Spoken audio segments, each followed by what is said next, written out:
No spring chicken. That's the first thing my neighbor said to me when I told her I was pregnant. Can you believe that? Maybe she just didn't believe me, but I don't hold it against her.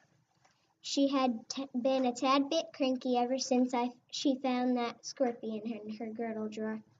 Maybe she just didn't realize what a miracle this was for me.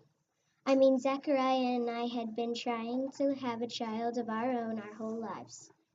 By the time most of my hair turned gray and Zacharias had turned loose, we had given up hope, but nothing is impossible for God.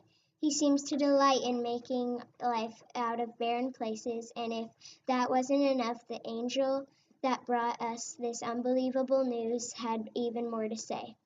This child, our son, would be used by God to prepare the people for the coming of the Messiah.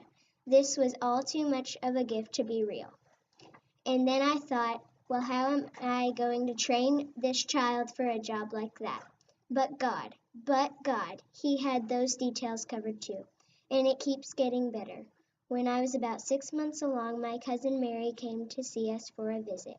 And no sooner had she said hello than this unborn son jumped and flipped right there inside of my belly. Right then, God just opened my eyes so that I could clearly see that this young girl, standing right there in front of me, was also with child. And he would be called Wonderful Counselor, Almighty God, Everlasting Father, and Prince of Peace.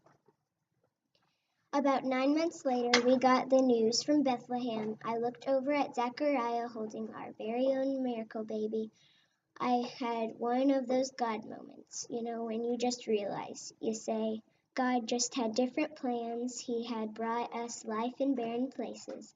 He had forgotten about us, and he would never leave us alone again.